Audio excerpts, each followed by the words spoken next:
두툼하면 엄지손가락을 굉장히 많이 쓴다는 거잖아요. 그렇죠? 그럼 손을 계속 많이 쓴다는 건 부지런하다는 거를 의미하겠죠. 그래서 옛날에 머슴을 뽑거나 이 집에 일할 사람을 뽑을 때는 손을 딱 뽑아서 손이 되게 이렇게 두툼하고 뭐 그런 것도 보지만 엄지손가락 쪽에 여기 있는 이 근육이 너무 말라 있으면 그 사람은 공기 타입인가 보다. 그래서 나중에 그 신랑이나 자기 배우자를 고를 때 손을 잘 보셔야 돼. 손이 너무 고우면 데이트할 때 좋지만 나중에 집안일을 하나도 안 도와준다고 보시면 돼. 집안일을 다 내가 하겠다. 우리 남편은 그냥 우아하게 그냥 손만 이렇게 들고 앉았으면 좋겠다. 이러면 손이 이제 부지런하신 분을 만나야지만 그래서 손을 잘 보셔야 돼요. 그래서 환자들이 왔을 때도 여기 근육이 진짜 이렇게 아트로피해 오는 경우는 병적이지 않으면 안 와요. 그래서 저걸 보셔야 되고요. 그래서 감각이 이상하시고요. 손이 꼭 잠들어 있는 거죠. 내 손 같지 않다라고 느끼는 거고요. 그다음에 엄지손가락하고 새끼손가락 이렇게 움직이는 게 이게 잘 안 된다 그랬죠. 닿는 거. 그래서 아트로피가 오는 것들을 꼭 한번 보셔야 돼요. 왜냐하면 감각이 이상하다는 건 주관적인 거죠. 환자가 감각이 이상하다고 빡빡 우기면 어떻게 돼요? 믿어야 돼 그냥. 그렇죠? 근데 자기는 이런 지 1년이 넘었고 너무 힘들다 그러는데 손을 보니까 손은 근육은 괜찮아. 그러면 어떻게 될까요? 그 사람 말을 그만큼 다 믿으면 안 되겠죠. 그렇게 1년이나 오랫동안 아프고 그러면요. 운동장에도 같이 오거든요. 그럼 근육이 저렇게 말라 들어갔으면 이 사람이 손저린 게 1, 2주일 됐겠어요? 3개월 이상 갔겠어요? 3개월 이상 된 사람이에요. 이 사람. 굉장히 오래된 사람이거든요. 그러면 자기가 저리기 시작한 지는 한 달밖에 안 됐다고 느껴도 어떻게 돼요? 이 정도 근육 위축이 와 있으면 병이 오래된 거고 내가 오래 치료할 거고 환자한테도 이 근육이 다시 볼륨업이 될 때까지는 치료를 하실 겁니다 라고 얘기를 해주셔야 돼요. 그래서 왜냐하면 우리가 검사를 할 때 환자를 검사할 때 크게 주관적인 거와 객관적인 게 있거든요. 환자가 얘기하는 건 주관적인 거예요. 나 어디가 아파요? 어디가 불편해? 어디가 저려요? 이런 것들은 굉장히 주관적이죠. 그래서 주관적인 건 사실은 100% 믿으시면 안 돼요. 아니 교통사고 환자가 오잖아요. 그러면 다 아파. 그리고 심리적인 게 통증에 꼭 작용을 하거든요. 원래 통증 자체의 정의에 심리적인 게 들어가 있어요. 심리적인 거와 육체적인 것들이 이모셔널한 거와 피지컬한 것이 같이 결합해서 통증이라는 걸 만든다. 그래서 환자가 봤을 때 주관적인 것만 따라가시잖아요. 그러면 굉장히 의사가 고생을 하세요. 왜냐하면 그 말이 틀릴 수도 있고요. 그 오브젝티브한 거를 안 찾아내시면 환자한테 계속 끌려다니셔야 돼요. 간단하게 허리가 얼마나 아팠어요? 얼마나 아팠어요? 그 다음번에 자기 검사를 하나도 안 해. 그럼 그 말을 그냥 믿으셔야 되거든요. 그러면 내가 의사고 환자하고 그러면 그 둘 간의 관계에서 리드를 누가 해줘야 돼요? 누가 위에 있다 누가 잘났다가 아니라 그 관계에서 리드는 당연히 의사가 해야 돼요. 그렇죠? 그러면 어디가 아픈지는 환자가 더 잘 알아요? 내가 더 잘 알아요? 환자가 더 잘 알아. 그러면 내가 리드를 하려면 어떻게 돼요? 그 아픈 원인을 잘 찾으셔야 되고요. 아프다는 걸 객관적으로 당신은 여기 손이 저려서 근육이 이렇게 위축이 와 있어요. 양쪽을 비교해보면 환자들은 그런 것들을 인식을 못하는 부분, 오브젝티브한 문제를 내가 찾아서 보여주셔야 돼. 그래야지만 이 의사 선생님이 나보다 내 몸을 더 잘하는구나 라고 내 몸을 느끼죠. 항상 내 말에 의존해가지고 침 맞을 때 어떤 감 느끼세요? 뭐 손 저리신 게 뭐 얼마나 덜 저리세요? 뭐 어디만 저리세요? 이렇게 계속 물어만 보면 환자가 계속 주도권을 갖고 있는 거예요. 그래서 그 서브젝티브가 다 끝나면 오브젝티브한 걸 반드시 찾아내야 돼요. 근육이 얼마나 위축이 돼 있는지 아니면 파워가 얼마나 떨어져 있는지를 찾아내거나 어떠한 방법으로든지 반드시 오브젝티브한 걸 찾아내라는 거예요. 그게 피지컬 제미네이션이거나 스페셜 테스트거나 뭔가를 본인이 의사가 검증할 수 있는 환자의 말 말고 의사가 검증할 수 있는 것들을 반드시 찾아내 주셔야 돼요. 그 가치는 그때부터 의사가 환자를 리드해 갈 수가 있어요. 그 전까지는 환자의 말에 계속 의존하기 때문에 환자가 어떻다 그러고 그 말을 믿고 그냥 계속 따라가야 되잖아요. 그렇죠? 주도권을 환자가 갖고 있거든요. 문진을 할 때까지는 환자가 주도권을 갖고 있어요. 절진을 하게 되면 그때부터는 의사가 주도권을 가지고 가셔야 돼요. 그래서 그 주도권을 못 가져가고 환자한테 질질 끌려다니시면 환자도 잘 안 낫고 고생을 굉장히 많이 해요. 그래서 치료의 큰 역할 중에 하나가 플라시보 효과도 굉장히 큰 역할을 하거든요. 기분을 좋게만 해줘도 많이 좋아질 수 있어요. 그래서 의사의 신뢰가 환자를 편안하게 하고 치료도 잘 따라오고 통증도 호전시켜주고 효과가 굉장히 좋아요. 그러니까 침을 안 놓고 믿기만 해서도 좋게 만든다는 게 더 좋은 거잖아요. 그렇죠? 그래서 환자는 목소리도 어지간히 커. 나보다 목소리가 더 큰 것 같아. 그래서 카팔 터널 신드롬이라고 얘기를 하게 되면 병리학적인 구조를 잘 이해해야 된다. 제가 말했어요. 질병을 잘 이해하면 진단도 쉬워지고 치료의 포인트도 찾게 되고 예방도 할 수 있고 다 할 수 있죠. 근데 병을 몰라. 그러면 진단하기도 새로 외워야 되고 치료 혈자리도 외워야 되고 예방법 같은 거는 가르쳐줄 수도 없어요. 그렇죠? 그래서 질병을 잘 이해하는 게 가장 핵심이다. 그래서 카팔 터널이라고 얘기하는 건 뼈와 이렇게 카팔본과 카팔본 위에 붙어있는 트랜스버스 카팔 리가멘트가 있고 그래서 만들어진 게 캐널인데 이 캐널로 메디안 너브가 지나가서 눌리는 게 문제다. 병은. 그러면 얘가 왜 눌렸느냐. 카팔 터널이 좁아졌다라고 얘기를 하는데 카팔 터널은 구조적으로 텐던은 사이즈가 커지지 않기 때문에 텐던도 커질 수가 없고 그 다음에 기껏해 이게 플래치해지는 문제가 있지만 커질 수 있는 건 텐던을 싸고 있는 물주머니들 시노비움이라고 하는 물주머니가 커져서 그것 때문에 온다. 그러면 저 물주머니가 왜 커진다? 손을 많이 쓰거나 잘못 쓰게 되면 텐던이 마찰이 돼서 마찰력을 줄이기 위해서 보통 붓는다 이렇게 얘기를 했죠. 그러면 손을 덜 쓰시는 게 제일 좋겠고 그러니까 환자한테 당신은 많이 써서 분 거니까 덜 쓰셔야 됩니다. 김밥 팔지 마십시오. 이렇게 얘기할 수 있지만 그러면 김밥을 팔려면 집에 가서는 일하지 마십시오. 하루에 8시간 일하면 나머지 시간은 일하지 마십시오. 이렇게. 예방법을 가르쳐 줄 수 있잖아요. 그러면 어떻게 내가 손을 안 써요? 그러면 브레이스를 차십시오라고 예방을 가르쳐 줄 수가 있죠. 많이 쓰고 많이 써서 오는 거니까. 그 다음에 저기 부어있는 것을 줄여주려면 어떻게 돼요? 저 시노비움을 터트려 주면 되겠죠. 그래서 침을 놓게 되면 잘 가라앉고요. 그 다음에 검사법은 어떻게 돼요? 저기다 프레셔를 주게 되면 어떻게 돼요? 안 그래도 좁아져 있는데 프레셔를 주면 더 눌리겠죠. 그럼 프레셔를 주는 방법은 손목을 꺾거나 여기를 누르거나 여기를 두들기는 건 좀 틀려요. 두들기는 건 신경에서 자극을 주는 거예요. 그래서 그 검사법 자체도 저 메커니즘을 가지고 보면 이해하기가 되게 쉬워질 수 있죠. 그리고 본인이 검사법을 만들 수도 있어요. 그래서 카팔 터널 신드롬의 검사법은 이렇게 손목을 구부려주는, 그래서 여기 프레셔를 높여주는, 그래서 보통은 이렇게 팔레 테스트를 해도 되고 이렇게 해도 상관이 없어요. 목적은 이 손목 안쪽에 여기 우리 대릉이 약간 더 밑에 여기다가 어떻게든지 압력을 더 주겠다. 손목이 많이 찢겨지는 사람은 많이 찢겨야 되는 거고요. 여기 프레셔를 줘야 되는 거예요. 그렇게 해서 안 찢겨지면 손을 누른다 했죠. 그래서 이름은 팔렌 테스트라고 얘기를 합니다. 이름은 팔렌 테스트라고 한다. 이 이름은 기억해 두세요. 팀낼 사람은 기억을 안 하셔도 되는데요. 팔렌 테스트는 이름이 되게 그러니까 나중에 왜냐 그러면 시험을 치게 되면 다음 중 무릎을 검사하는 무릎의 십자인대를 검사하는 방법은 뭐 이런 식의 시험을 내죠. 그럼 보기들이 쭉 4개나 5개가 나오잖아요. 그렇죠? 그럼 이그직잭들이 그 답을 딱 알 수도 있지만 아닌 것들을 빼나가도 되죠.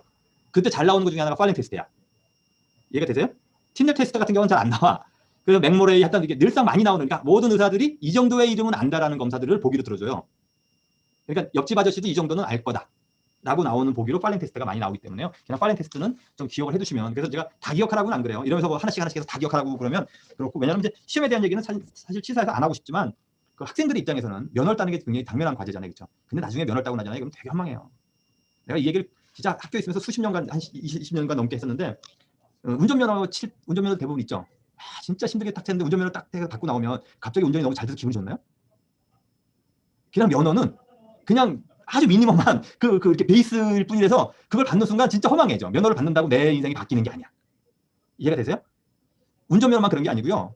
한의사 면허도요. 면허증을 받는 거를 목표로 가잖아요. 그러면 면허를 탁 받고 나서 다시 자기가 운전을 배워야 된다고 느껴. 그럼 되게 슬프잖아.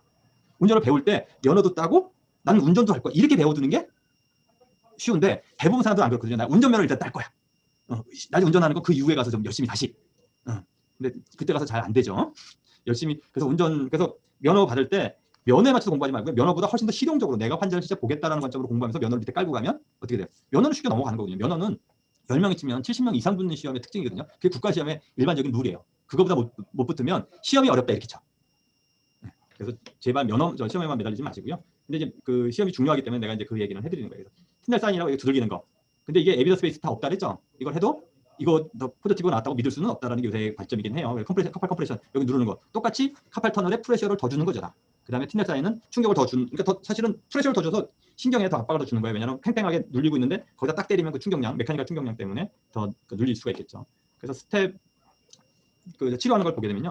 다음 주부터는 제 패턴으로 얘기를 해줄 거예요. 그러니까 왜냐하면 이제 교과서적인 패턴, 저는 이 패턴이 마음에 안 들지만 교과서는 그래도 교과서야, 그렇죠? 교과서를 부정하려면 내가 더 좋은 책을 썼을 때 부정할 수 있는 거야. 일단 따라가야 돼. 모르면 따라가야 돼. 그래서 이제 다음 주까지는 아마 교과서 패턴대로 갈 거고요. 그럼 교과서 패턴이 어떤 건지 이해를 했잖아요, 그렇죠? 그럼 그 순서를 내 순서대로 티슈 베이스드, 메리디안 베이스드, 그다음에 엠프리칼 베이스드 이런 식으로 나눠서 그렇게 설명을 제가 좀 해드려 보려고 해요. 그게 임상을 할 때는 그게 훨씬 더 쉽거든요. 이 방법보다는 제 관점에서는 그래요. 이거는 이 스텝이 이렇게 연관성이 사실 약간 이렇게 10가지 방법을 묶기는 열심히 나름대로 묶었는데 꾸러미를 묶은 게 제가 봤을 때 마음에 별로 안 들어서 내 패턴으로 다시 묶어서 설명을 좀 해드려 보는 게 더 좋을 것 같아요. 그래서 일단은 이번 주까지는 교과서 있는 대로 합시다. 이니셜이라고 제일 먼저 이 사람은 손바닥에 저려? 그러면 그 손바닥 원래 손바닥에 저려 그러면 그 손바닥을 치료해야 되는 게 맞아요. 원래 이 사람 패턴으로 그러니까 손바닥에 정혈, 이쪽에 정혈을 치료를 하셔야 돼요. 그래서 이제 만약에 내가 엄지손가락하고 두 번째 손가락, 세 번째 손가락이 제일 저리잖아요, 그렇죠? 그래서 만약에 엄지손가락이 제일 저리면 엄지손가락에 정혈을 치료해야 되는 거고요. 두 번째 손가락이 제일 저리면 두 번째 손가락, 세 번째 손가락이 제일 저리면 세 번째 손가락을 치료를 하는 게 맞아요. 네 번째는 반밖에 안 되기 때문에 네 번째 손가락은 선택될 일이 없죠. 그래서 이제 이게 첫 번째예요. 그 다음에 두 번째는 뭐겠어요? 오른쪽 손바닥과 가장 유사한 티슈를 치료하는 게 두 번째죠. 그래서 오퍼지 사이트인데 이 사람이 갑자기 또 뜬금없이 반대쪽에 정혈을 치료하는데 이건 아니고요. 반대쪽에 티슈의 관점에서 보면 병은 여기 있는 거죠. 손가락이 저리지만 손가락에 문제가 있는 게 아니라 이건 프로젝트 PN이잖아요. 그렇죠? 여기를 누른다고 더 아파지지 않죠. 여기를 눌렀을 때 여기가 아파지는 거잖아요. 그렇죠? 그러면 제가 뭐라 했어요? 통증이 오리진된 데가 티슈인 거 문제인 거지. 통증이 나타나는 데는 문제가 있는 게 아니라 통증이 나타나는 건 그냥 나타날 수밖에 없는 거야. 그냥 거기는. 통증이 있으면 근육이 수축되거나 디스크가 있으면 다리가 저린 건 다리한테 문제가 있거나 그런 게 아니죠. 그렇죠? 그래서 손바닥 여기다 찔말 놓으셔야 돼요. 만약에 놀라 그러면 티슈 베이스의 관점에서 보면 그래서 반대쪽 사이드. 그러면 이제 반대쪽 사이드만 있는 게 아니라 반대쪽 다리. 그러니까 이 손바닥과 가장 비슷한 티슈가 어디 있냐? 발의 중봉혈에 있죠. 그래서 이제 중봉혈에도 놓을 수 있다. 이게 이제 이런 패턴을 갖다 이 사람은 이니셜 베이스죠. 이니셜 트리트먼트라고 해서 인프리칼로 해가지고 이 발목 쪽에 해계열에다 침을 놓으면 이게 잘 낫는다라는 이제 경험적으로 고전적으로 이제 여기 쓴다. 이 네 가지를 쓰는 걸 이니셜 트리트먼트라고 얘기를 해요. 그리고 두 번째는 메리디안 시스템으로 손이 저려. 근데 손이 저린 게 알고 보니까 심포경인 것 같아. 왜? 손바닥으로 내려오는 메리디안이 심포경이잖아요, 그렇죠? 그래서 심포경 쪽이 저린 것 같아.라고 얘기를 해서 심포경을 고르는 거예요. 심포경을 고르는 이유는 그냥 저리는 쪽으로 제일 많이 담당해주는 경락을 고르는 거예요. 그래서 손바닥 쪽이 이렇게 저리기 때문에 손바닥을 제일 많이 커버해주는 경락이 뭐예요? 심포경이죠. 신경은 바깥쪽에 있고 폐경은 바깥쪽에 있고 손바닥 가운데 쪽은 심포경이니까 심포경을 골랐죠. 그럼 심포경을 고르는 이유는 손바닥이 저리기 때문에 거예요. 손바닥으로 지나가는 손바닥을 담당해주는 제일 메인 메리디안이 경락이 심포경이다. 심포경을 선택을 했어요. 심포경을 선택을 한 다음에 저리고 아픈 건 오수혈 중에서 수혈을 쓴다더라. 그래서 수혈을 고른 거죠. 그래서 대릉혈이 수혈에 해당되죠. 그래서 대릉은 이제 그래서 골랐어요. 근데 이제 대릉만 놓으면 이분은 이제 발하고 세트를 왜 만든다라는 얘기를 안 하면서 이제 발하고 조합을 무조건 한다고 얘기를 하는데 보통 이제 손발 조합이 가장 이펙트를 맥시멈 디지털 포인트 이펙트를 맥시멈 만들기 때문에 손발 조합을 만드는데 수고름 심포기니까 고름으로 똑같이 발에 있는 고름. 그러니까 손발 조합을 하니까 이제 세트를 골라야 되는데 심포경하고 세트가 되는 족고름 간경을 고르는 거죠. 고름은 고름, 양명은 양명, 태음은 태음 이런 식의 조합을 해서 족고름을 골라서 족고름 간경의 수혈, 태충을 고르는 거죠. 태충하고 대릉하고를 조합한 거예요. 이 방법은 사실은 여기서 이렇게 조합을 하게 되면 이건 이제 근위추혈에도 해당이 되는데 대릉은 하나로 이제 일당 쌍피처럼 두 가지 역할을 하게 되겠죠. 수혈을 이렇게 조합을 하는 방법이 있고요. 그다음에 고전에서 통증이 너무 심하면 뭐 그 금문을 쓰고 아니면 곡택을 쓰고 내관을 쓰고 간사를 쓰고 뭐 이런 것들은 전부 다 심포경에 있는 걸 쓰는 거죠. 근데 이 라인이요 나중에 오늘 좀 이따 메디안 너브 지나가는 거 보여줄 거거든요. 이렇게 지나가요 메디안 너브가. 제가 메디안 너브가 담당해주는 부분이거든요. 그러니까 메디안 너브를 침을 놓기 위해서 침을 놓은 건데 나쁘지는 않아요. 분명히 좋은 방법이에요. 왜냐하면 우리가 이제 메디안 너브가 카팔 터널 신드롬이 있으면 계속 눌리고만 있는 게 아니라 눌리면서 신경을 싸고 있는 껍질, 우리가 시스라고 부르는 마이엘린이라고 부르는 껍질이 벗겨지죠. 그래서 신경은 원래 우리가 전선이 있으면 전선은 전기 안을 통하고 전선이 껍데기가 보호해주는 역할을 하죠. 신경은 거꾸로 안에는 그냥 심지처럼 구조를 잡아주는 역할이고 전기를 전달시켜주는 역할을 밖에서 하잖아요. 그렇죠? 그래서 밖에 껍질이 벗겨지면 시그널이 정상적으로 전달이 안 되는 거거든요. 그래서 이상 감각이나 이상 운동을 나타나게 되는 거죠. 그러면 그 망가졌던 그 마이엘린이 다시 그 껍질이 수초가 다시 만들어지려면 뭔가 걔가 펑션을 해야 돼요. 펑션을 하게 되면 그쪽으로 혈액 공급도 많아지고 그러면서 이제 신경이 재생이 되는 거죠. 그래서 신경이 재생되는데 보통 2주에서 6주, 8주, 맥시멈 1년까지 봅니다. 신경 재생은. 그래서 나중에 중풍 환자나 모런 환자들 보잖아요. 신경이 손상을 받았다. 그러면 신경 뭐 얼굴 주위에 수술 같은 거 하거나 아니면 이빨 뽑다가 감각이 이상해졌다. 이러면 맥시멈 언제까지 본다? 1년까지 본다. 그러면 언제까지가 제일 잘 자란다? 3개월까지.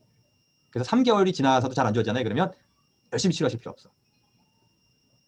간단하게 이제 시간이라는 게 있어야 되잖아요. 환자가 왔어. 내가 발치를 하다가 얼굴에 여기가 감각이 둔해졌어. 아니 보톡스를 맞고 그런 환자도 있어요. 얼굴에 뭘 덮어씌운 것처럼 됐다 그래. 그럼 이제 치료를 열심히 하잖아요. 그렇죠? 그럼 언제까지 열심히 할 거냐는 거지.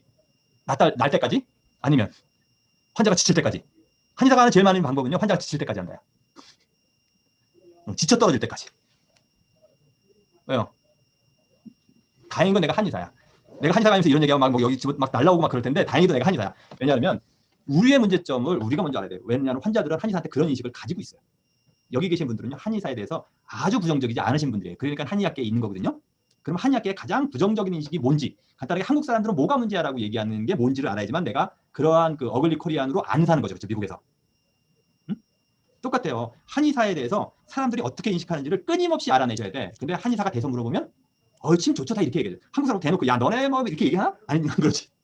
그래서 지금 때 일반인들을 만났을 때 야 너 그러니까 한의과 대학 다닌다는 걸 너무 티 안 났을 때 한의사는 먼저 이제 긁고 넘어가야 돼. 한의사들이 너무 심하지 않냐? 가기만 하고 왜 약하는데 뭐 이렇게 이제 한술 딱 던져주면 이제 막 나와. 그래서 그 일반인들이 한의사들에 대해서 어떤 나쁜 인식을 갖는지를 빨리 아셔야 돼. 왜냐하면 그 모습을요 본인들이 여기 있는 분들이 나중에 환자를 볼 때는 아예 클리어하게 없애고 가셔야 돼. 비슷한 모습만 보여도 봤던 우리가 이제 그러니까 뭐 우리나라 옆에 큰 나라 하나 있잖아요. 어디 나라라고 얘기는 안 하겠어요. 그 사람들 보면 대부분 사람들이 지만한다, 이 질서를 안 지킨다, 뭐 이런 식의 우리는 공통관념을 가지고 있잖아요, 그렇죠? 약간 보통 사람들이 전 세계 사람들이 약간 그런 식으로 얘기를 해요. 근데 꼭 거기서 사람들이하고 다 그렇지 않아요, 그렇죠? 그냥 우리 선입관을 가지고 있잖아. 그럼 그쪽 말을 하면 저 사람 또 날 또 피곤하게 할 것 같고 막 이런 생각들을 하시거든요. 근데 의외로 더 젠틀해. 그럼 우리는 너 거기 나라 사람 같지 않아? 이렇게 얘기하고 들어가지. 이해가 되세요? 그럼 관계가 엄청 좋아질 수 있어요. 그래서 여기 계시는 분들은 나중에 주위의 사람들한테 기존 한의사 같지 않습니다. 이런 얘기를 들으시면 성공하는 거고요. 똑같네 이러면 큰일 나는 거야. 한의학에 대해서 사람들이 그렇게 인식이 좋지는 않거든요. 그 얘기가 여기서 왜 그 얘기가 나왔지? 이 새끼를 너무 많이 나왔다. 그래서 메디안 너브가 이렇게 지나가서 거기다 자극을 주게 되면 신경 요새는 아주 마찬가지 않네. 환자가 오면요. 언제까지 치료하겠다는 선언을 하시고 가져야 돼. 그리고 어떤 프로세스를 당신은 가질 것이다. 내가 치료를 신경 손상 같은 경우는요. 2주는 지나야지 껍질이 어느 정도 만들어지거든요. 내일 만들어지는 게 아니잖아. 피부를 다쳤는데 내일 싹 돌아오진 않잖아. 뭘 해도. 2주는 그러니까 2주간은 치료를 받아보셔야지만 반응이 나타날 수 있습니다. 그러니까 맞죠? 그렇죠? 침을 맞으면 2주 동안 어떤 반응도 안 나타내는 게 일반적이죠. 그렇죠? 신경이 최소한 만들어지면 조금이라도 만들어질 때까지 걸리는 시간이 2주야. 나중에 그러면 안면신경마비나 삼타신경통이나 뭔가 변화가 생기잖아요. 그럼 치료를 처음에 재평가를 언제 해요? 2주는 지나서 해야 돼. 오늘 치료받아 안 좋아졌어? 내일 또 바꾸고 모레 또 바꾸고 그러면 옳지 않은 거죠. 그렇죠? 신경이 최소한 변화를 만들어서 티슈가 어느 정도 재생이 될 때 최소한 걸리는 시간이 2주. 그러면 2주는 지나야지 평가를 합시다 라고 얘기를 하고요. 그 다음에 뭐라 그래요? 잘 자라는 시간이 보통은 석 달까지니까 석 달까지는 치료를 열심히 받아야겠죠. 열심히 받으러 오셔야 됩니다. 그때까지 다 나버리면 해피한데 나중에도 치료가 똑같은 속도로 되지는 않기 때문에 3주 이후부터는 치료 만약에 그때까지 좋아진 정도가 어느 정도 되고 진도가 안 나가면 치료 횟수를 줄일 겁니다. 맥시멈 1년까지밖에 치료를 안 할 겁니다. 그렇게 하면 환자는 어떻게 돼요? 내가 어떤 손상이 있는데 자기 클리어하게 딱 선언을 하고 가면 편하죠. 그렇죠? 어떻게 가야 될지 미리 가르쳐주잖아. 부산까지 가는 방법을. 근데 그러지 않고 일단 기차 타봐. 내 차 타봐. 내가 데리고 갈 거거든. 어디로 가는지도 모르고 계속 가면 얼마나 불안하겠어. 만약에 집에 대더라도 내가 이 길로 가야 될 것 같은데 그 길이 아니라 다른 길로 가려면 그 길이 막혀서 내가 일로 돌아서 갈 겁니다 라고 얘기해주고 하면 뒤에서 잘 수가 있는데 안 그러면 이거 날 납치하나? 내가 새우 가기 좋게 생겼나? 뭐 이런 생각 해야 되잖아. 그래서 꼭 환자를 한의사들한테 제일 그런 게 그럼 한의사들이 내가 이제 이렇게 하라 그러잖아. 그러면 대부분 이제 제자들이나 후배들이 그래요. 학교에서 안 가르쳐줘서 못하는 걸 왜 내 탓을 하냐 이렇게 얘기를 해요. 어떻게 보면 맞는 말이에요. 근데 한편으로 보면요. 학교에 계시는 분들도 배워본 적이 없어. 그러면 학교에 있는 교수님들 나도 안 배웠기 때문에 못 가르쳐주는 거거든? 이렇게 얘기를 해. 그럼 우리는 계속 그렇게 살아야 되는 거지 뭐. 그럼 목마른 놈이 우물 파는 거죠. 그렇죠? 여기 계신 분들이 본인이 임상을 잘하고 싶고 본인이 존경받는 한의사가 되고 싶고 남들처럼 뭐 이상한 한의사라고 얘기하는 걸 듣고 싶지 않잖아요. 그렇죠? 여기 계신 분들이 주위 한의사들 다 존경하진 않죠? 다 존경하시면 제 얘기 들을 필요 없고요. 한의학 시장이 너무 좋아지는 거예요. 근데 대부분 한의사들이 존경받지 못하고 있는 건 우리가 잘못하고 있기 때문에 그래요. 근데 선배들이 안 가르쳐줬어도 우리가 뭔가 찾아내서 그래서 본인은 더 합리적으로 가려고 노력을 하셔야 된다는 거예요. 그런 부분을. 그래서 그리고 만약에 이제 절인 쪽이 팔이 절이다 그러면 팔맥 교열을 쓰는데 팔은 척추에 문제가 있고 팔이 절인 건 후계 신맥의 조합을 제일 많이 쓴다라고 제가 팔맥 교열 얘기할 때 얘기했죠. 그래서 후계하고 신맥 조합을 조합을 해서 후계 신맥. 근데 후계 신맥만 이쪽 손이 저리면요 반대쪽으로 후계 신맥 이렇게 가는 것도 더 좋아요. 그다음에 저는 만약에 팔맥 교열을 쓰게 되면 같은 측에 쓰셔도 되고 반대쪽에 쓰셔야 되는데 손은 반대쪽에 쓰는 게 훨씬 더 좋고요. 발은 왼쪽이나 오른쪽이나 뭐 별 상관이 없을 수도 있다고 생각을 해요. 근데 크로스 되는 게 조금 더 멀어지고 전신적인 액티비티를 만들어낼 수 있기 때문에 이왕이면 이제 반대쪽으로 대각선으로 가라라는 얘기를 하죠. 이쯤은 뭐 이렇게 뭐 신문열도 쓰고 뭐 내분비도 쓰고 그다음에 숄더나 손목도 쓰고 여러 가지 쓰는데 이쯤은 뭐 나는 꼭 이침을 써야겠다라고 하시면 쓰시고요. 이침이나 수침 같은 경우에는 배우기가 너무 쉬워요. 우리가 귀에다 침 넣는 건 사실은 그 지도만 딱 보시면 옆집 아줌마들도 혈자리 딱 집어주면 본인이 딱딱 놓을 수 있잖아요. 그렇죠? 그런 테크닉은 많이 안 배우시고 많이 안 쓰시는 게 그래서 저는 사실 부항도 집에서 할 수 있는 형태의 부항은 안 하시는 게 좋다. 만약 플라스틱 부항을 쓰시게 되면 하다못해 최소한 전동기라도 사서 쓰시거나 좀 달라야 되잖아요. 그렇죠? 우리 식당 가서 밥을 먹을 때 라면을 끓여줘도 꼭 그 위에다 파를 얹어주거나 뭔가 이렇게 조금 이렇게 다르게 해주죠. 그렇죠? 그 분식집에서 라면 먹을 때 내가 끓이는 라면하고 좀 다르게 갖고 와. 어떻게 해서든지 간에. 똑같지는 않아. 똑같으면 내가 그 돈을 안 주고 싶을 텐데 뭐 그런 생각을 하셔야 될 것 같아요. 그리고 이제 로컬 포인트에서 제일 중요한 건 대릉열이라 했죠. 여기서는 그다음에 대릉하고 그 주위의 조합들, 대릉하고 녹음이나 대릉하고 내관, 그다음에 이제 어제도 써야 된다고 얘기를 했고요. 그다음에 저는 어제하고 합곡도 쓰는 게 좋다라고 얘기를 했죠. 그다음에 이분은 손에 문제가 있는 건 목 때문에 그렇다 그래가지고 한편으로 좋은 얘기긴 한데요. 목에 문제가 있어서 팔이 저리면요, 팔 치료하지 말고요, 목만 치료하면 돼요. 그렇죠? 그러니까 목이 문제일지도 몰라 이렇게 생각하고 치료하는 거잖아요. 그럼 원인을 아직도 못 찾았다는 얘기예요, 이 사람. 그렇죠? 목 디스크 때문에 팔이 저리면 그냥 목 디스크만 치료하는 거예요. 카팔 터널 신드롬이 아니니까. 근데 실제로 많이들 그래요. 양방 선생님들도 그렇고요. 왜냐면 팔이 저리잖아요. 그러면 목 디스크일 확률이 거의 80%예요. 그래서 목 디스크일 것 같다. 그리고 목을 막 치료를 해. 그래도 잘 안 나면 카팔 터널 신드롬이나 아니면 뭐 올라 터널 신드롬이 있는 것 같아. 그럼 그것도 치료해. 뭐 이렇게 물리치료를 두세 가지 막 섞어. 모르면 이제 계속 섞는 거죠, 그렇죠? 그러다 보면 날 때도 있는데 저는 심플한 게 더 좋은 거라고 생각을 합니다. 우리가 음식을 할 때도 몇 가지 안 넣으면서 맛있게 만드는 게 제일 좋은 요리라고 생각을 해요. 그래서 사실 짜장면하고 짬뽕 우리 먹다 보면 항상 짜장면도 먹고 싶고 짬뽕도 먹고 싶잖아요. 그래서 짬짜면이라고 나오는데 섞어서는 안 주죠. 섞어서 주면 우리는 뭐라 그래? 그걸 개밥이라 그래. 그래서 치료할 때도 내가 진단이 목이면 목, 손목이면 손목, 팔꿈치면 팔꿈치 선언이 되기 전에는 치료를 안 하시는 게 좋아. 근데 침과학을 잘못 배우잖아요. 그러면 손이 저리면 손에다 침 넣는 거 쉽죠, 그렇죠? 그리고 손가락 경락에다 침 넣는 것도 쉽죠. 그리고 조금 더 이해하면 목 때문에 손이 저리 많이 저려야 돼. 목에다 침 넣는 거 쉽죠. 그럼 목, 팔꿈치, 손목 다 놓으면 그 중에 어느 건 맞겠지. 이렇게들 많이들 임상을 하세요. 실제로 진단이 안 됐는데도 그러다 보면 또 좋아져. 침을 맞고 좋아졌는지 때가 돼서 좋아졌는지 어떻게 되는지 좋아져요. 근데 이렇다 보면 나중에 안 좋아졌을 때가 문제야. 안 좋아지면 자기가 왜 안 좋아졌는지 몰라. 그래서 진단을 안 좋아지면 제일 잘해야 되는 건 진단을 다시 잘해야 된다. 왜냐하면 진단이 명확하면 하다못해 카팔 터널 신드롬 침만 맞아지지 않나요? 침 안 맞고도 날 수 있죠. 얼음 마사지 같은 거 하고 안 쓰기만 해도 맞아요. 많이. 원인만 잘 찾으면. 제가 몰랐어요. 야구 선수 야구 공 많이 던지면 어깨 벌써 부어지는 거 줄여주려고 얼음찜질 한다 그랬죠. 사이즈를 줄여주는 것에 제일 좋은 건 얼음찜질하는 거예요. 그렇죠? 그러면 손에 여기 사이즈가 커져 있어요. 그러면 여기 얼음찜질하거나 그러면 어떻게 돼요? 사이즈가 줄어들겠죠. 그러면 침을 안 놔도 좋게 해줄 수 있어요. 보호대 차고 얼음찜질 많이 하고. 그러면 일주일에 한두 번 침 맞으러 오라 그러고 집에 가서 일을 계속 하라면 안 되고 보호대 타고 일하고 나면 얼음찜질 하라 그러면 더 빨리 낫겠죠. 그럼 침 때문에 난 퍼센티지보다 그게 더 클 수도 있어. 근데 병에 대한 메커니즘을 알면 우리는 환자를 잘 고쳐주잖아요. 이거는 손만 꼭 잡고 있어도 나중에 돈 받아도 돼요. 옛날에 프로이트가 그랬잖아. 손도 안 잡아주고 얘기만 하고 돈 받았잖아. 정신과 선생님들은 손도 안 대고도 돈 받잖아요. 그렇죠? 꼭 우리가 뭔가 바늘을 꽂아야 되거나 약을 줘야지만 그 치료를 받을 수 있다는 생각을 하지 마시고 환자를 좋게 해주시면 돼요. 그리고 손을 적게 쓰시고 하는 게 더 좋아요. 퇴행성 관절염 많이 온다. 퇴행성 관절염은 많이 움직이는 쪽이라서 손가락 같으면 어디라 했어요? 이 끝이라 했죠. 손바닥에 가까울 쪽으로 류마티스 가능성이 높다. 엄지손가락은 이 본관절을 제일 많이 쓰기 때문에 여기가 퇴행성 관절이 먼저 온다 그랬죠. 네? 그래서 엄지손가락은 이렇게 움직인다라고 얘기했잖아요. 끝이 움직이네. 손가락은 어떻게 돼요? 손가락은 이렇게 앉았고 손가락 자기 구부러져요. 그러면 끝에가 먼저 구부러지죠. 엄지손가락은 접으면 어디가 먼저 구부러져? 이 손바닥에 접히는 쪽이 먼저 구부러지죠. 그러니까 먼저 많이 움직이는 놈이 퇴행성 관절염이 오는 거예요. 그러니까 이런 것들을 다 외우려면 너무 힘들잖아요. 그렇죠? 그러니까 외우지 마시고 퇴행성 관절염이 있어서 오는 거다라고 생각하시면 엄지손가락은 여기가 올 테고 손가락은 이 끝에가 오는 거예요. 그 다음에 갱글리언 이거 치료 잘 된다 그랬죠. 터트려 주면 되고요. 대신 심지인대까지 치료하려고 노력을 좀 하시면 되고요. 키퍼스 게임스 키퍼 펌이라고 리가면서 나가는 건 이렇게 짚어가지고 자기가 공을 받거나 넘어져서 인대가 나갔다 그러면 인대가 많이 나가면 어떻게 될까요? 손가락 수술해야겠죠. 수술할 정도로 다치는 경우는 전체의 1, 2%밖에 안 돼요. 수술하는 사람은 그냥 딱 어느 손가락이 제 형태가 안 있어. 네? 이게 딱 만지기 전에 손가락이 제 모양상을 안 갖고 있어. 인대가 나가면. 그래서 이제 그런 사람들 수술하고 내가 손을 잡아서 제껴봐야겠다라고 생각하는 순간 수술할 필요는 없어요. 인대 손상에 대해서 나중에 한번 얘기할 텐데 인대를 회복시켜주는 것도 있지만 붓기를 깔아앉혀주는 치료를 하시면 되고요. 늑괴로병은 테노시노바이티스예요. 그러면 카팔 터널 신드롬은 거꾸로 말하면 어느 티슈의 병이에요? 테노시움의 병이죠. 간단하게 카팔 터널 신드롬은 메디안 너브가 탈수초되는 거라 했어요. 그러면 개가 문제가 있어서 개가 탈수초됐어요? 아니면 다른 애가 문제가 돼서 개가 탈수초됐어요? 다른 애가 문제가 돼서 개가 병이 된 거죠. 개는 그냥 피해자야 알고 보면. 그렇죠? 그러면 가해자가 누구냐는 얘기야. 테노시움이죠. 텐던을 싸고 있는 물주머니죠. 그래서 카팔 터널 신드롬은요. 나중에 병을 분류할 때 브랜치로 보면 테노시노바이티스라고 보시면 돼. 그럼 나중에 테노시노바이티스가 여러 개 있거든요. 바이세스 테노시노바이티스, 늑괴로뱅 다 어떻게 치료해야 될까요? 시노비움을 줄여주고 덜 움직이게 해주고 아이스 마사지 해주고 필요하면 초반에 자락하고 다 똑같은 패턴으로 간다.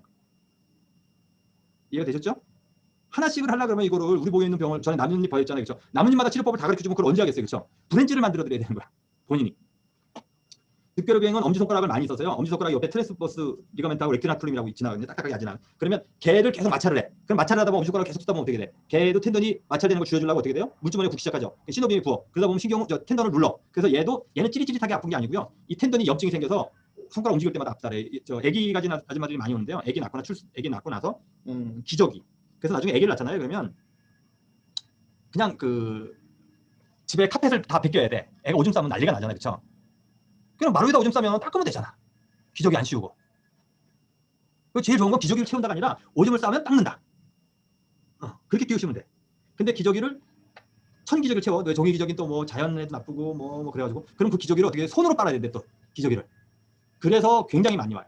그다음에 아기를 낳고 나면 뭐 분유 먹인다고 손 쓰고 손 쓸 일이 어마무시하게 많아지는 거예요. 처녀들 때는 공주님처럼 계속 있다가 아기를 딱 낳고 이제 결혼해서부터 손을 좀 많이 쓰다가 아기를 딱 낳고 나면 손 쓸 일이 갑자기 확 많아져서 늑괴로병이 아줌마들 그래서 나중에 아기를 꼬마애를 데리고 손 아프다고 오시면 엄지손가락 쪽이 아프다면 늑괴로병의 확률이 굉장히 높아요. 근데 그런 사람들 손 못 쓰게 하려면 엄청 힘들어요. 애를 버리라는 거하고 똑같거든. 그래서 그래도 보호대 채우셔야 되고요. 이해 설명을 잘 해주셔야 되고 얼음 마사지 잘 시켜줘야 되고 늑괴로병 이건 똑같이 치료해요. 이렇게 그 텐던 따라서 이렇게 옆으로 치료하시면 됩니다. 그다음에 트리거 핑거는 굉장히 많은데 잘 안 나요. 신나서는 안 쓰셔야 돼. 저거 온 사람들은 주로 이제 골프하는 사람. 골프 새로 치면 골프채로 뺏어갈까 꽉 잡고 치기 때문에 오고요. 그거 말고는 칼질을 새로 하는 사람. 꽉 잡아서 오는 거예요. 아니면 내가 본 환자 중에서 되게 특이했던 사람은 아버지가 중풍 걸렸는데 마사지기 이렇게 해가지고 계속 두들겨 줘가지고 그것 때문에 온 분도 있었어요. 그거 하지 말라 그래서 그걸 안 하고 3개월만 있으면 좋아지는데 그걸 안 할 사람은 치료받으러 안 와. 거기까지가 이제 지난주에 배웠던 얘기의 복습입니다. 지난주에 배운 거 중에서 질문 있으면 질문하세요. 질문 없어요? 네. 그러면 이제 엘보에 대한 얘기를 합시다. 테니스 엘보는 본인들이 테니스 엘보 걸려본 사람. 카팔 터널 신드롬도 안 걸려보고 늑괴로병도 안 걸려보고 다 공주님처럼 사시는구나. 일도 좀 하시고 그러셔야 되는데 운동도 좀 하시고 근데 이제 스포츠 선상을 공부하시려면 스포츠를 많이 해보셔야 돼요. 아나토미 봅시다. 뼈부터 테니스 엘보에서 팔꿈치에서 제일 많이 오는 병은 첫 번째는 텐더나이티스고요. 두 번째는 벌사이티스고 세 번째가 리가멘트 손상이에요. 이 세 가지가 제일 많이 오고요. 그 다음번에가 nerve 시스템이 관여되는 거 이렇게 옵니다. 그 관점을 가지고서 제가 해부학을 설명을 할 거예요. 그냥 브리프하게 갑시다. 휴메러스가 있고 울라하고 레디우스가 있죠. 근데 휴메러스하고 울라는 만나요. 레디우스는 휴메러스를 만나지 않습니다. 뒤에 가서 사실 뼈를 한번 더 볼 건데요. 지금 현재로는 뼈가 3개로 되어 있는데 휴메러스하고 울라는 만나고요. 울라는 휴메러스하고도 만나고 레디우스하고도 만나요. 얘는 삼각관계야. 얘는 양다리야, 울라는. 근데 휴메로스하고 레디우스는 만나지 않아요. 그러면 레디우스는 잘 부러지지도 않고, 그러니까 부닥치거나 이렇게 부러지긴 하지만 특별한 문제를 잘 일으키진 않아요. 울라가 이제 문제를 더 많이 일으키죠. 그래서 뼈가 이제 3개가 있다는 걸 이해를 하셨으면 좋겠고요. 뼈가 부러지는 경우 중에서 진짜 최근에 본 환자인데요. 팔씨름하다 뼈가 부러졌어요. 30대인데. 나는 골다공증이나 뭐 이런 게 의심이 좀 됐는데 정형외과 선생님 소견으로는 미국 애들은 팔씨름하다 뼈가 이렇게 잘 부러진대. 비틀려가지고. 그래서 팔씨름 쓸데없이 많이 하지 마세요. 뼈 부러지면 고생하시는데 비틀어서 뼈 부러지면 또 핀 박아야 되거든요.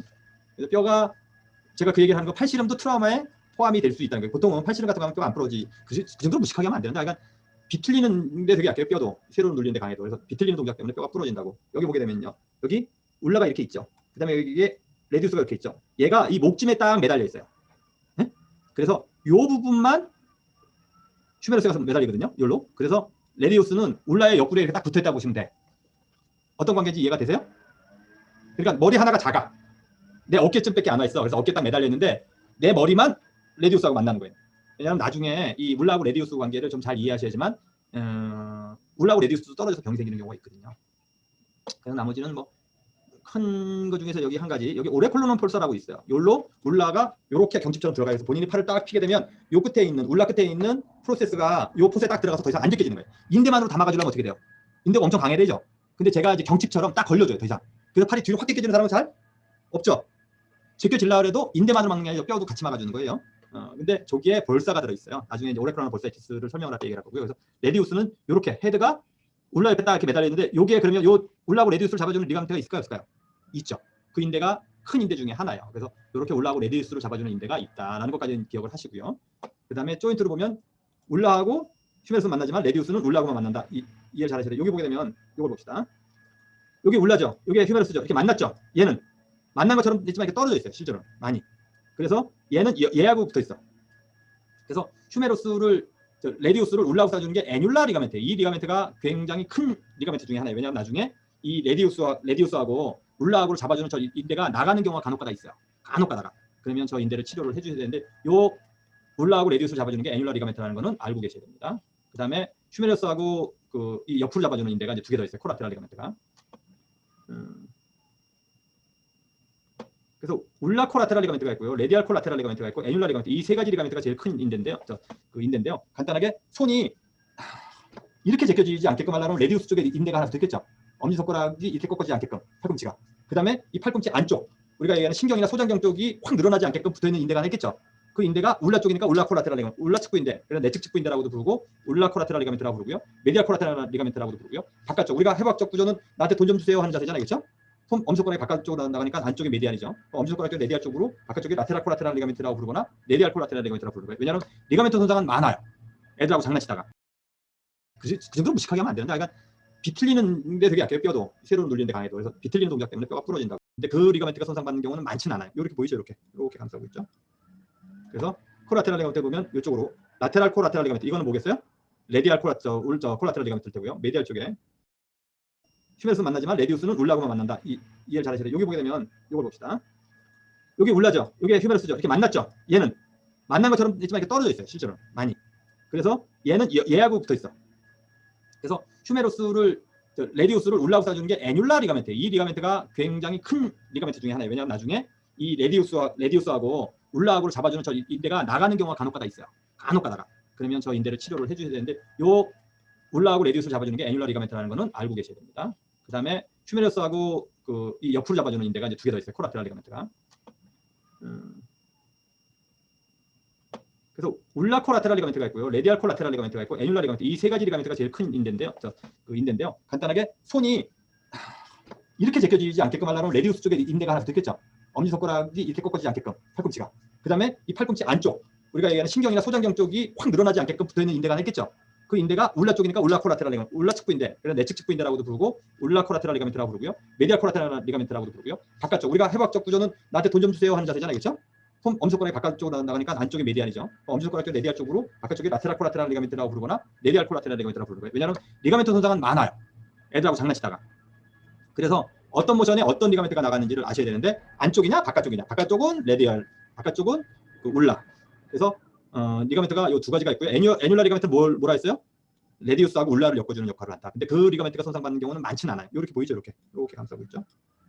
그래서 콜라테랄 리가멘트 보면 이쪽으로 라테랄 코라테랄 리가멘트, 이거는 뭐겠어요?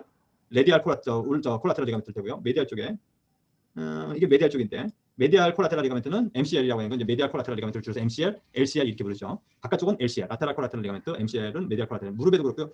이걸 이해 잘하시면 나중에 무릎에 축구인대 손상을 잘 이해할 수 있어요. 저 인대를 한국말로는 축구인대 손상, 영어로는 콜라테랄 리가멘트 인저리 이렇게 얘기를 하죠.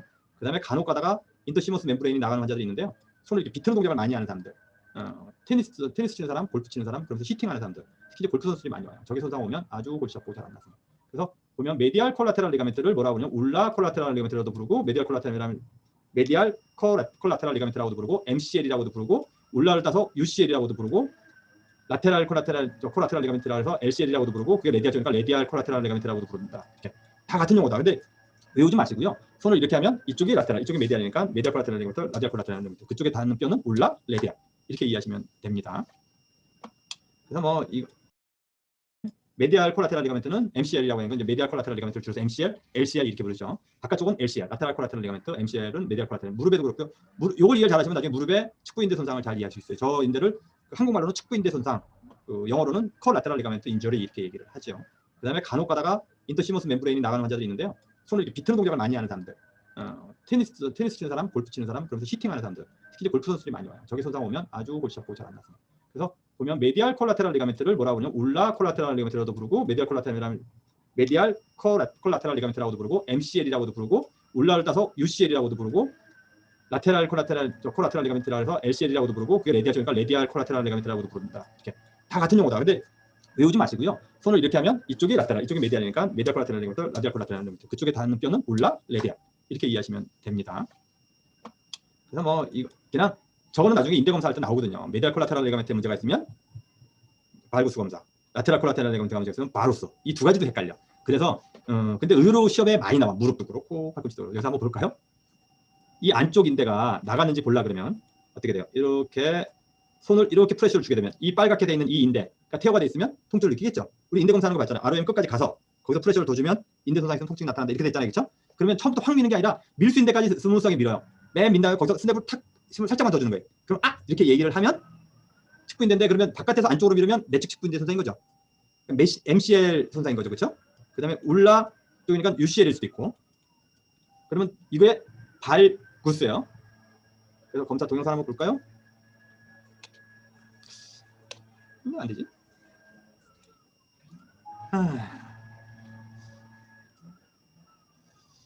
저게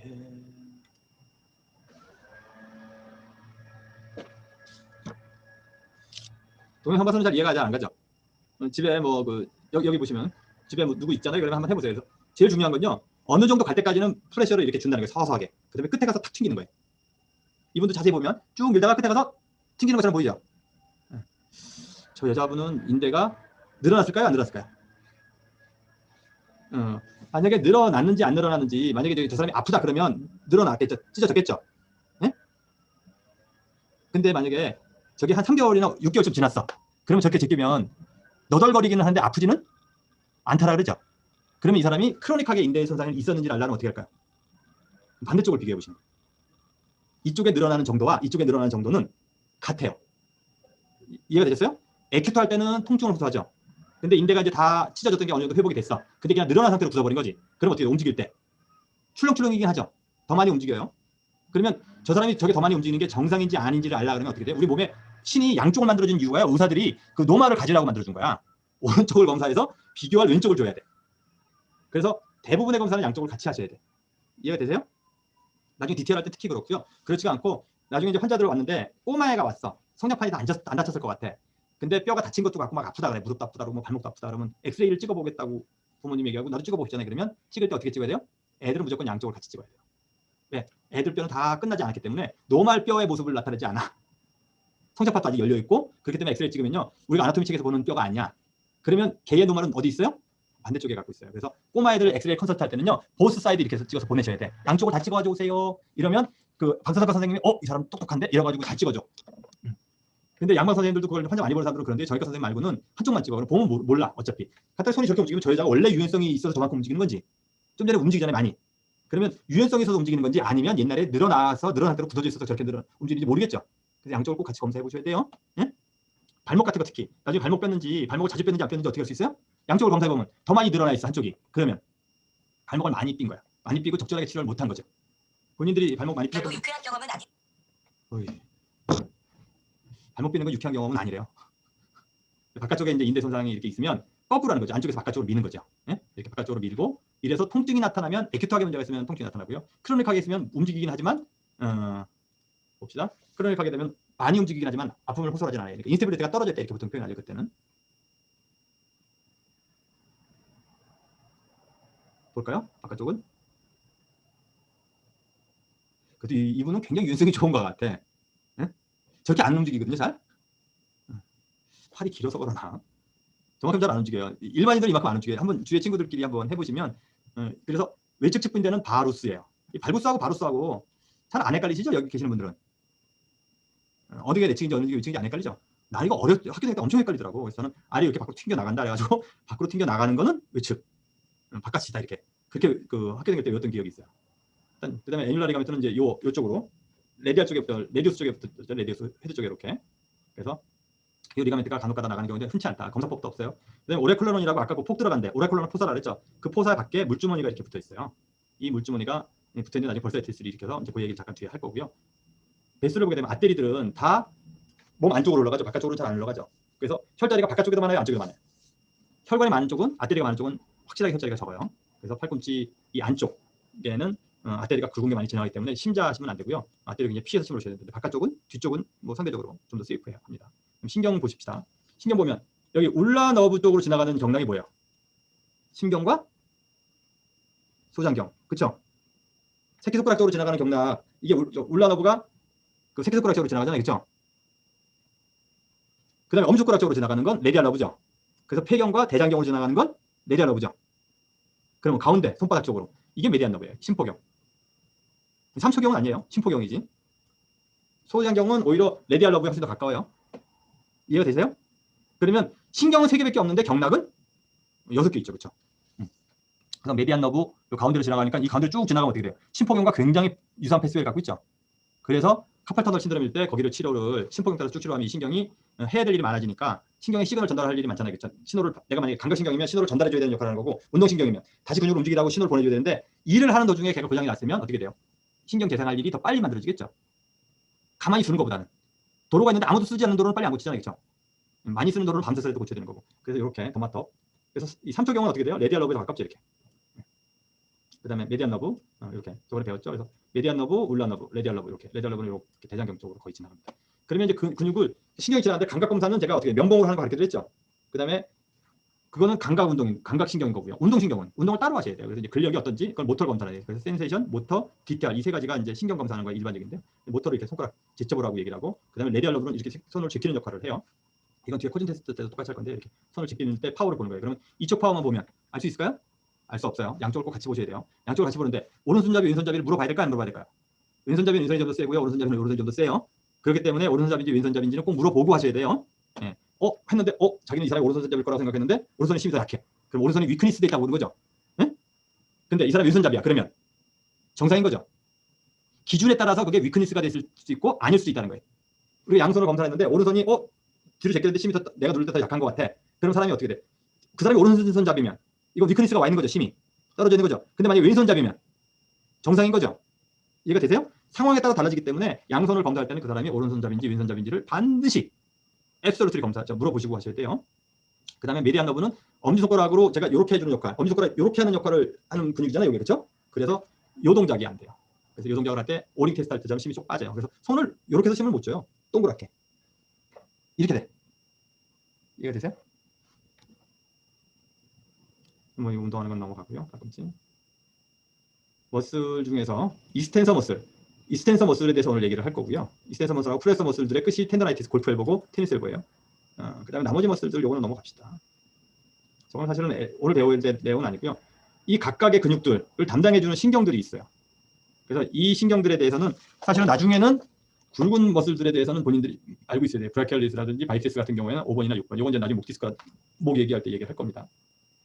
그래서 지금까지 이제 아나토미를 봤는데요. 그러면 손에 제일 많이 오는 병은 뭐냐? 이 네 가지예요. 그러니까 사실은 뭐 두드려 맞거나 뭐 스트레인은 사실은 좋은 표현 아니라고 제가 생각하는데 스트레인은 머슬에 문제가 있을 때 스트레인이라고 얘기를 하거든요. 어떤 통증이 생기면 머슬이 뻣뻣해져 있고 그러면 그걸 스트레인이라고 표현해요. 근데 머슬은 제가 뭐라 했어요? 세컨더리하는 거기 때문에 스트레인이라는 병명은 좋은 병명이 아니다. 그 스트레인이 왜 왔는지를 찾아야 된다고 얘기를 했죠. 프랙처 간혹가다 이제 팔씨름을 하거나 뭐 넘어지거나 해서 프랙처 되는 경우도 있고요. 그다음에 이제 야구 같은 거에서 그 팔꿈치 다치거나 이제 아니 탈구되는 경우. 근데 탈구되는 경우는 이따 잠깐 한번 볼 거예요. 동영상 하나만 보여줄 거예요. 제일 많이 오는 건요. 뭐니 해도 라테랄 에피컨달라이티스, 테니스 엘보라고 얘기하는 거고요. 메디알 에피컨달라이티스, 이거를 에피컨딜에 염증이 생겼다 그래가지고 그 골프 엘보가 골프 엘보가 제일 1등, 테니스 엘보 2등, 3등이 UCL이나 그 LCR의 리가멘트 손상. 근데 UCL이 훨씬 더 많아요. 그다음에 오라이컬러나 벌사이티스. 이 순서로 와요. 요 네 가지. 그 중에서 라테랄 에피컨달라이티스, 골프 엘보가 90%쯤 된다고 보시면 돼요. 그래서 테니스 엘보는 꼭 치료하실 수 있어야 돼. 특히 이 LA 사실라면 내가 LA 와서 제일 많이 봐준 환자는 테니스 엘보 환자들. 근데 다 한의원도 가보고 물리치료도 다 받아보고 안 돼서 오시거든요. 여기서 테니스 엘보만 잘 본다고 소문나도 명이 될 수 있겠더라고. 왜 골프 치는 사람들도 많고 액티비티 하는 사람들이 되게 많아요. 그리고 테니스 엘보를 잘 치료하는 사람이 별로 없어. 테니스 엘보를 다른 데서 치료하다가 계속 실패해서 치료를 해주면 그 다음번에 자기가 더 힘든 뭐 오십견이나 목 디스크나 이런 거 치료받으러 와요. 네? 처음부터 그 어마무시한 병을 보고 싶어 하시도 그 병을 가진 사람이 처음부터 안 오기 쉽잖아요, 그렇죠? 여기 계신 뭐 누구야? 여기 계시는 학생분 중에서 한 분이 한의원을 개원을 하셨어. 박향숙 씨, 환자 열심히 보고 있는 박향숙 씨. 요새 인턴한다고 아주 고생하고 있는데 박형수 씨가 한의원을 했어. 그럼 처음부터 나 목 디스크가 심해서 수술 받으는데 저 좀 고쳐주세요 이렇게 올까요? 안 그렇죠. 그러면 테니스 엘보 같은 쉬운 거부터 온다고. 쉬운 거부터. 그러면 쉬운 거 왔을 때 치료를 남들보다 훨씬 더 잘하시다 보면 심한 병의 환자를 볼 수가 있어요. 테니스 엘보는 빈도율이 굉장히 높은 요통, 테니스 엘보 이런 것들은 빈도율이 굉장히 높은 거기 때문에 잘 보셔야 돼요. 특히 LA 테니스 엘보 환자가 굉장히 많더라고. 내가 한국에 있을 때는 테니스 엘보를 내 밑에 주니어 스테이 가서 몰랐는지 저는 테니스 엘보를 그렇게 많이 본 적이 없는데 여기 와서 제일 많이 받는 거는 테니스 엘보였던 것 같아요. 텐더나이티스가 테니스 엘보에 해당되는 거예요. 텐더나이티스는 텐던에 염증이 생기는 걸 텐더나이티스라고 합니다. 그러면 텐더나이티스가 오면 어떻게 되냐면 염증이 있기 때문에 아프죠. 그 다음에 누르면 통증이 굉장히 심해져요. 그 다음에 제일 중요한 것 중에 하나는요. 퍼머넌트하게 텐던에 데미지가 와요. 텐던이 뭐라 했어요? 잘 늘어나진 않지만 어떻게 되냐면 우리 옛날에 그 귤이나 그 양파 같은 거 귤로 합시다. 귤 다 먹어보셨죠? 그럼 귤 한국은 망에다 넣어주죠. 그럼 망이 어떻게 돼요? 이렇게 늘어나면 줄처럼 이렇게 늘어나죠. 그래서 적자무늬로 되죠. 마른 모양이고요. 커넥티브 티슈가 그렇게 돼 있어요. 텐던에. 그래서 얘가 이렇게 늘어나면 어떻게 돼요? 귤망이 땡기면 늘어나죠 좀. 근데 무한히 늘어나나요? 그 삼각형이 없죠. 그 마른 모가 없어지면 안 늘어나죠 더 이상. 그런 식으로 돼 있어요. 근데 만약에 그게 끊어지게 되면 엉겨붙어요. 그럼 그나마도 안 늘어나. 이 삼각형이 다 깨져버리는 거거든요. 마른 모 고양이. 그래서 탄력성이 어마무시하게 떨어져요. 왜냐하면 티슈가 이제 찢어졌어요. 그러면 이 마른 모 모양이 망가져서 여기 다 차버려. 콜라겐이. 그렇게 되면 이게 꼼짝도 안 해. 그럼 탄력성이 다 없어져 버려요. 그래서 스카가 되면서 탄력성이 완전히 없어지면 텐던이 해야 될 역할을 많이 못하죠. 그렇죠? 그래서 텐더나이티스는 아파지면 점점 더 손상이 많아지기 때문에 치료를 꼭 왜냐하면 환자한테 테니스 엘보 대부분 심한 병이 아니기 때문에 그냥 방치하려거든요. 잘못하게 되면 그쪽 근육의 컨트롤을 잘 못해내는 상황이 생겨요. 텐던의 손상이 퍼머넌트하게 났기 때문에. 그러면 텐던에 염증이 생긴 걸 텐더나이티스라고 얘기하는데 텐더나이티스에 우리 몸에 얼마나 많냐? 무릎에 한 3개 정도의 큰 텐더나이티스가 있어요. 발에 4개 정도. 그 다음에 숄더에 로티스 커프스는 뭐 이거 하나만 더 엄청 많은데 3개 정도가 있어요. 텐더나이티스가 우리 몸에 굉장히 많죠. 근데 그 중에서 제일 유명한 텐더나이티스는 라테랄 에피컨달라이티스 테니스 엘보라고 부르는 이게 제일 많아요. 그래서 요거 하나를 배우면 어떻게 될까요? 나머지 텐더나이티스들도 동일한 패턴으로 치료하시면 돼. 나머지 중에서 파텔라 텐더나이티스 잠깐 가르칠 거고요. 그다음에 로테스 커프 텐더나이티스, 아킬레스 텐더나이티스까지만 제가 가르쳐 줘요. 나머지 텐더나이티스는 오면 진단도 요 텐더나이티스에 준해서 하고 치료 패턴도 요 텐더나이티스에 준해서 하면 돼요. 왜? 그냥 텐더나이티스를 치료하는 거지 그게 무릎에 있거나 어디에 있거나 간에 텐던에 염증을 치료하는 거잖아요. 그렇죠? 그럼 텐던에 염증 생긴 걸 진단하고 텐던에 염증 때 어떻게 치료한다는 걸 이해하시면 치료를 잘할 수 있어요. 하나씩 외우려고 그러면 저한테는 그걸 요구하지 마세요. 저도 못 외워. 혈자리들. 그냥 그날도 약간 느낌이 틀려지는데 저는 제가 요리를 하잖아요. 그러면 똑같은 요리를 못해. 그거 맛있다고 다시 해달라잖아요. 똑같이는 못해. 나의 단점이에요. 그냥 감으로 넣어. 그래서 왜냐면 메커니즘만 이해하시게 되면 비슷하게 해도 약간 다른 맛은 나지만 계속 맛을 낼 수가 있고요. 어떤 재료가 없어도 만들어낼 수가 있어요. 똑같아요. 그래서 텐더나이티스가 오는 원인은 뭐냐? 제일 많은 건 손상이에요. 인jury. 트라우마도 많고요. 근데 1등은 뭐냐면 오버유스라고 여기 돼 있죠. 사실은 오버유스보다는 미스유스예요. 잘못 쓰는 거예요. 오버유스면요. 테니스 엘보는 테니스 선수가 제일 많이 와야 되죠. 그러면 테니스 챔피언이 제일 많이 와야죠. 걔가 제일 많이 결승까지 가면 제일 많이 쳤잖아. 그러면 챔피언들은 다 손상이 와서 못 쳐야 되잖아요. 그렇죠? 근데 챔피언들은 테니스 엘보가 안 와. 그럼 오버유스라고 얘기하면 어떻게 돼요? 맞는 말이 아니에요. 알고 보면 엄밀하게. 근데 안 쓰면 안 오기 때문에 어떻게 보면 일반인한테는 오버유스라는 생각이 더 많지만 잘못 쓰는 거예요. 미스유스예요.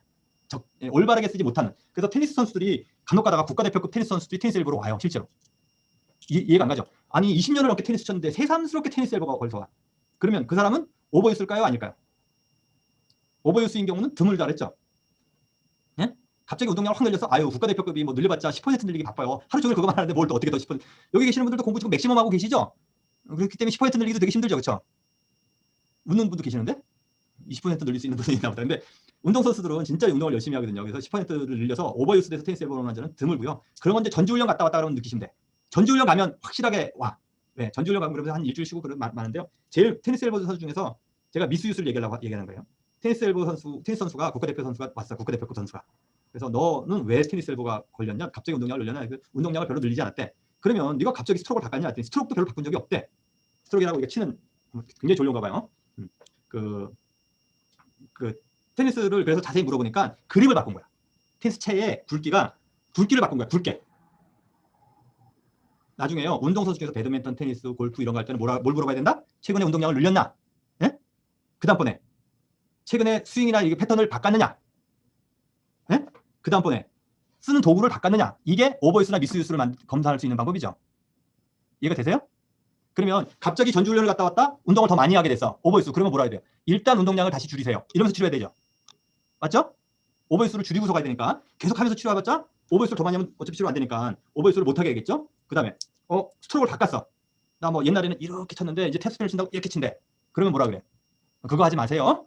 그거를 만약에 하려고 그러면 다 다시 난 다음에 차츰차츰 늘려나가셔야 됩니다. 이렇게 얘기해요. 자기가 그걸 꼭 하고 싶어. 그럼 지금 상태에서 계속 하면 어차피 나중에 그나마도 못 칠 거야 너. 이렇게 얘기를 해야 되는 거예요. 그러면 스윙의 패턴을 바꿨느냐는 스윙의 패턴을 옛날로 돌아가라. 그 다음에 도구를 바꿨느냐. 그러면 무거운 채를 바꾸거나 테니스 같은 경우나 배드민턴 같은 경우 무거운 채나 채 뭐 줄도 바꾸고 그립도 바꾸고 제일 많은 건 그립 바꾸는 게 제일 심해져요. 내 경험으로는 그립 바꿨다 그러면 작살나. 이 손목 쓰는 게 다 틀려져가지고요. 그래서 그립 바꿨냐 그러면 옛날 그립으로 다시 돌아가라 그래야 돼요. 왜냐하면 그거를 안 하고 치료해봤자 어떻게 될까요? 치료 안 돼요. 왜? 그 사람은 가서 계속 칠 거거든.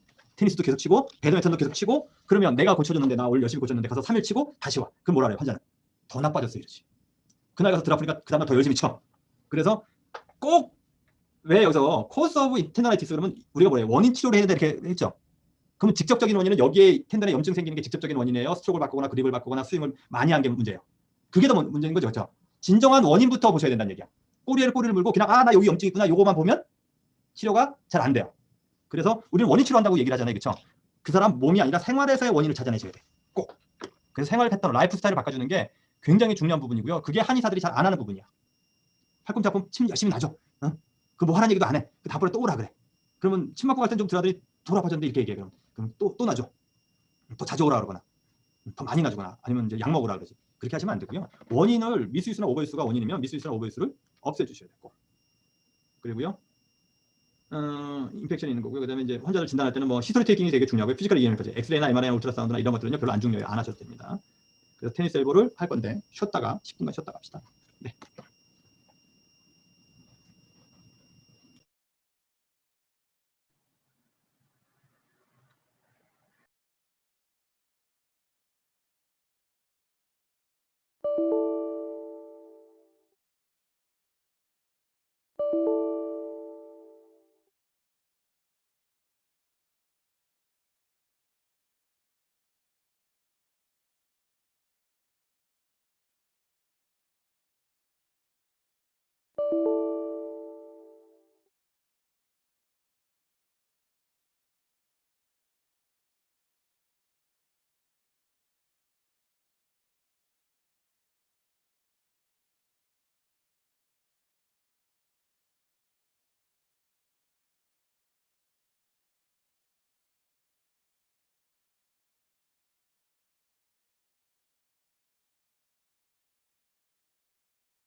한 주간 다들 잘 지내셨죠? 이거 풀 하루 종일 씹어 먹어야 되잖아요. 초식 동물들은.